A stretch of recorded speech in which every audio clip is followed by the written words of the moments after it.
त्रिपाठी जी बोलिए।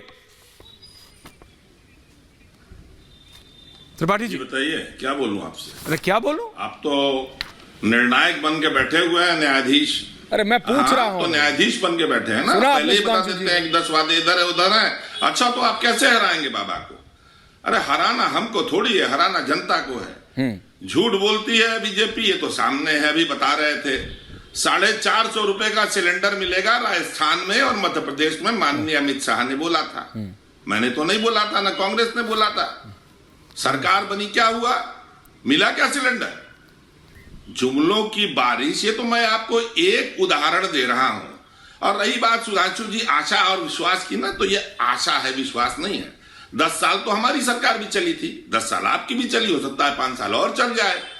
तो जब शल्य बने सेनापति ना, जो सारथी थे, तो धृतराष्ट्र ने पूछा संजय से क्या होगा, तो संजय ने कहा आशा बलवती राजन शल्यो जयति पांडव। आशा बलवान होती है राजन, शल्य पांडव को जीत लेंगे।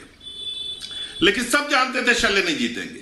तो आपके प्रति आशा हो सकती है। और दूसरे, महिला उत्थान और महिला की बात तो सुधांशु जी आप किया मत करिए।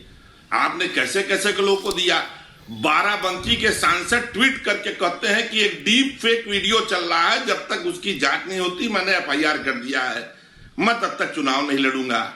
आपके ब्रह्मर्षि रवि किशन शुक्ला हैं, लहंगा तुहार लहंगा उठा दे रिमोट से। आपके पवन सिंह को आपने बंगाल से टिकट दिया, जो कहते हैं एगो चुम्मा न देबू होठ लाल से, तो सौतीनिया ले आई बंगाल से। हाई कटीली माचिस कटीली आके चलम धराजा रे, और नस नस में अगिया भरला आके जल्दी सुलगा जा रे। ए प्रधान जी, हम तो हसीना बाणी बंगाल का, ये आपके हैं राजर्षि पवन सिंह। और आपके महर्षि कौन है? निरहुआ। बुढ़ैया में बुढ़वा माल खोजता, अब बुढ़वन का हो गल खड़ा बल्ला। अरे आप भद्दे गंदे अश्लील और बेहुदे लोगों को सांसद बनाते हैं। आप महिला की बात करेंगे, आपने कार सेवकों के हत्यारों को सांसद को मंत्री बनाया, राम मंदिर बनवाया, उनके यहां टिकट दिया, परिवारवाद नहीं रहा। आपने बलात्कारियों को पॉक्सो धारियों को बनवाया, आपने माफियाओं को बनवाया। महिलाओं का परचम आप लेके मत चलिए सुधांशु जी, मैं बस इतना कहूंगा। और रही बात कि कौन किसको जवाब देगा, तो जनता ही जवाब देगी। जिस तरह से आप लोग, आपके तो सर्वे कराया था ना आपने, सर्वे कराने के बाद पवन सिंह ने टिकट छोड़ा, और सर्वे कराने के बाद वो बाराबंकी वाले ने छोड़ा, उपेंद्र सिंह रावत ने टिकट। कैसा सर्वे था आपका? अहंकार है सुधांशु जी, आपको अहंकार है सुधांशु जी, अंदर भी कह गया है। जवाब ले रहा, आप तो बड़े सौम्य हुआ करते थे, लेकिन वो है ना, क्या से क्या हो गए देखते देखते। ओ तेरी अल्ले। चलिए सुधांशु जी, क्या से क्या हो गए? देखिए, बहुत जोश के साथ रत्नाकर जी ने बहुत सारी चीजें राहुल देव जी पर ये भूल गए, अगर सर्वे करा लिया जाता, ये अपने यहाँ सर्वे पे विचार कर लें, तो राहुल गांधी जी के नेतृत्व को 90% कांग्रेसी खारिज कर देंगे। पर अफसोस है, क्या करें, वही रत्नाकर जी बीच में जो किसके लिए बोले, समाजवादी। देखिए, आप बोल रहे थे, मैंने शांति से सुना। रत्नाकर जी अब अपने टर्न पे बोलिएगा। ऐश्वर्या राय जी के लिए मैं सुन रहा हूं। अमिताभ बच्चन जो उनके स्वर्गीय पिताजी के मित्र हैं, और अमिताभ बच्चन की इनकी राहुल और प्रियंका की बचपन में हाथ मिले फोटो, शर्म आनी चाहिए। उनके लिए नाचने गाने निगेटिव सेंस में, नाचना गाना कोई बुरी बात नहीं है, निगेटिव सेंस में यूज किया। ऐश्वर्या राय जी, मतलब जया बच्चन की बहू, उसके बारे में क्या कहते हैं? उनका डांस देख रहे हैं, ये कर रहे हैं, लड़कियां छेड़ले जाया करते वहां। सुनिए, संदेश खाली पे मुंह में दही जम जाता है, क्योंकि न वहां आदिवासी महिला दिखाई पड़ती है, न दलित, क्योंकि वहां एक शाहजहां दिखाई पड़ता है। शाहजहां का वोट ज्यादा तगड़ा, ज्यादा भारी, ज्यादा टिकाऊ नजर आता है। यही वो लोग हैं। मैं ये भी याद दिलाना चाहता हूं, अभी आम आदमी पार्टी वाले भी बोल रहे थे, बहुत महिलाओं की बात कर रहे थे, कश्मीर फाइल्स की बात आती है तो इतना बेहुदा बयान भी देते हैं, इलॉजिकल बयान देते हैं कि यूट्यूब पे डाल दो ना। अरे यूट्यूब पे कोई पर्सन नहीं डाल सकता भाई फिल्म को, कैसे आप बात कर रहे हैं? सिर्फ जो अथोराइज है, और उसको आप मजाक उड़ाते हैं। जहां लिख दिया गया था कि लाखों हिंदुओं से छोड़ के चले जाओ, अपनी बेटियों को, महिलाओं को छोड़ जाओ, तो शर्म नहीं आई थी। केरल में आपके मुख्यमंत्री ने बोला था, रत्नाकर जी, ओमन चांडी ने 300 लोगों के लिए बोला था कि वहां पर हिंदू और क्रिश्चियन लड़कियों के साथ जो किया जा रहा है।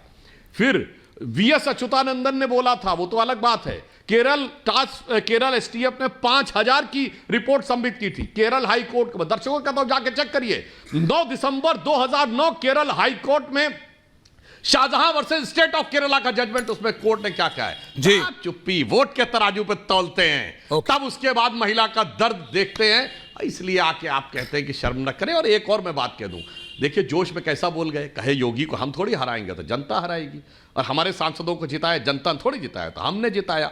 और मैं समाजवादी पार्टी के प्रवक्ता महोदया से कह देना चाहता हूं, कृपया इस विषय का संज्ञान ले लें। उन्होंने कहा कि एक्सप्रेसवे पहला किसने बनाया, तो मैं दर्शकों से बताना चाहता हूं, भारत का पहला एक्सप्रेसवे मई सन 2000 में बॉम्बे पूना एक्सप्रेसवे बना था, और मैं स्वयं उसके उद्घाटन में गया था। नितिन गडकरी जी उस समय महाराष्ट्र के सर्विस ट्रांसपोर्ट मिनिस्टर थे और राजनाथ जी सेंटर के थे। अब दूसरा बता दूं, उत्तर भारत में भी ये जो डीएनडी फ्लाईओवर जिससे हम जाते हैं ना, ये सन 2001 में बना था। तो ये एक्सप्रेसवे के बनने की शुरुआत बहुत पहले से हो गई थी, इसलिए कहना कि सिर्फ आप और आपके जमाने में अद्भुत काम होते थे।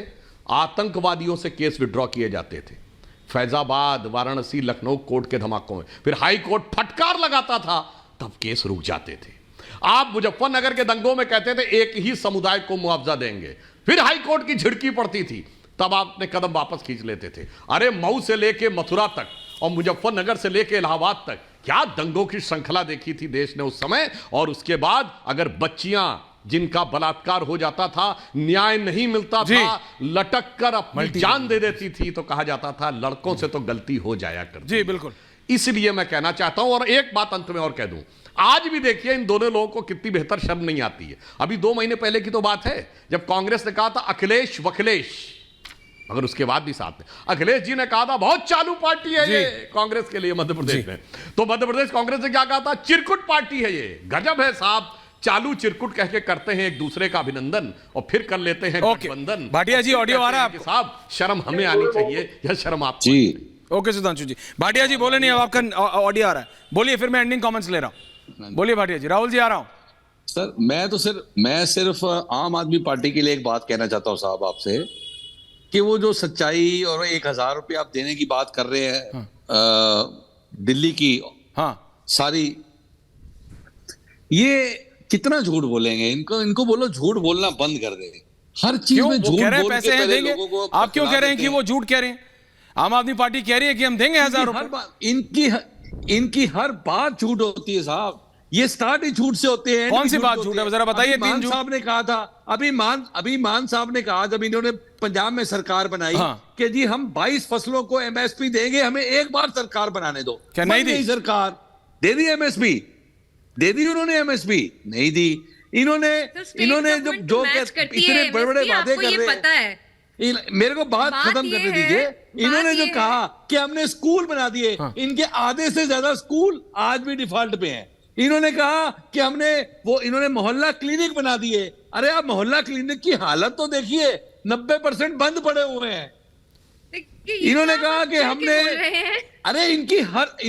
इन्होंने सिविल डिफेंस के नाम पे लाखों हजारों लोगों को नौकरी दे दी, 2 महीने बाद निकाल दिया, तनख्वाह भी नहीं दी। अरे इनको तो आ रहा हूं अभिनंदन जी, कमिंग टू यू। हर बात झूठ से शुरू होती है। गेट हिम कंप्लीट, आ रहा हूं। इनके जो सरकारी अस्पताल हैं उसमें इलाज के नाम पे 0, कुछ नहीं है, वहां मशीनें भी नहीं है। एक राजीव गांधी हॉस्पिटल जो शीला दीक्षित जी बनवा के गई, इन्होंने ओपनिंग कर दी हताचार में, वहां पर है कुछ नहीं, इलाज नहीं हो सकता। जवाब दीजिए अभिनंदन जी, जवाब दीजिए, भाटिया जी का जवाब दीजिए, एंडिंग कमेंट्स।